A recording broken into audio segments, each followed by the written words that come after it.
How long have we waited for this day? And after long last, it's finally here. I'm so happy to be one of the first few journalists in the world to get his hands on the long-awaited KTM 390 Adventure. And I have to say, I'm already impressed looking at all the ammunition that it packs.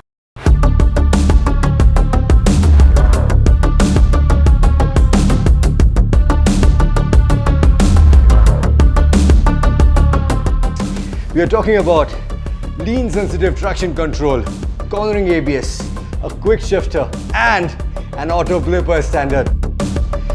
And as we are talking adventure, the Duke 390 platform now gets the KTM rally treatment, complete with a separate off-road mode for ABS and traction control. We are talking WP Apex long travel suspension with 170 mm of travel up front and 177 mm at the back. This has also in turn increased the ground clearance to a solid 200 mm. The rider's triangle is also now more relaxed, the handlebar is more upright, the pegs are more front set. The seat is longer, it is designed for comfort and for freedom of movement when you're standing up and riding.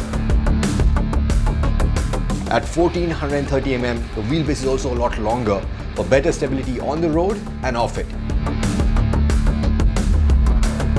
You get protection for your levers, a bash plate for the engine, and an engine guard to reduce damage in case of a fall. But it's the small bits which I love. I love how the reach to the rear brake lever can be adjusted, and also the gear lever, how it folds to prevent it from breaking in case of a fall. The heart is still very much the same. It's BS6 compliant now, still pumps out the same power and torque. Even the internal gear ratios and the final drive are exactly the same. I have a feeling that you already knew all this. So why not jump straight to the million-dollar question, which is whether the KTM 390 Adventure can actually go off-road with its alloy wheels.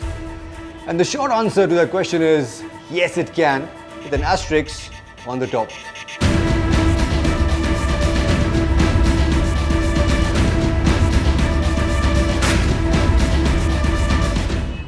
Now the course which KTM had put together was anything but novice friendly. I mean, there were challenging climbs, really steep drops. The course was changing all the times. You had rocks, you had loose gravel, even deep ruts chimed in. But the 390 Adventure just took everything in its stride. It felt very natural to stand up and ride. The balance and the chassis are just spot on. They inspire so much confidence even though you have very little traction from the Metzeler Tourance tires. The ground clearance is plenty and it gives you plenty of options in terms of the line which you can take. The clutch is light, the fueling is precise, which really helps you on the tight technical stuff. And then you have the off-road ABS mode, which means that you can steer the bike by locking the rear while still having the safety net of ABS at the front, albeit without its cornering function. You also have the off-road traction control, which allows the rear wheel to spin twice as fast as the front before kicking in to keep the rear from stepping out too much.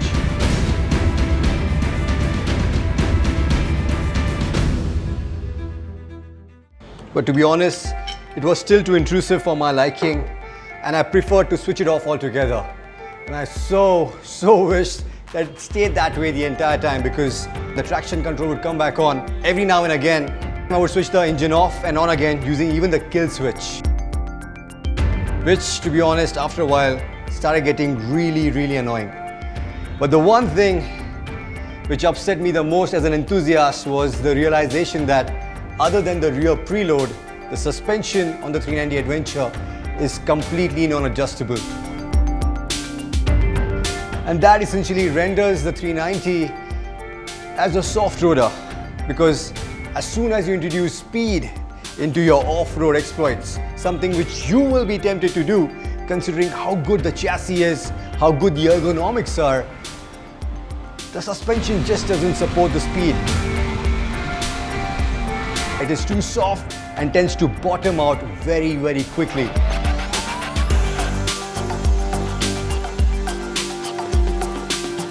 And then, that in return, all of that impact goes on to the alloys, which in their defense did quite well when KTM's guest trainer Adam Ryman had come down and he was doing all kinds of antics and jumps and really riding hard through the rocky bits. The alloys were okay, but I'm not 100% sure if they would withstand the test of time with that much abuse. And that's a real shame considering how close the 390 Adventure really gets otherwise to be the off-road pocket rocket that we have always wanted thus far.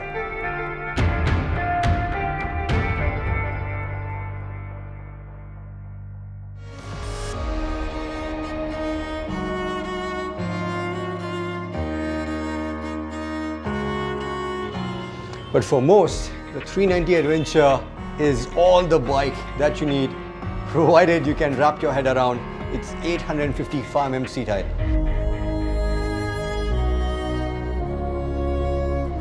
It will take you wherever it is that you want to go, provided you can forego your pursuit of speed. And it has all the makings of a very capable tourer in this rally avatar.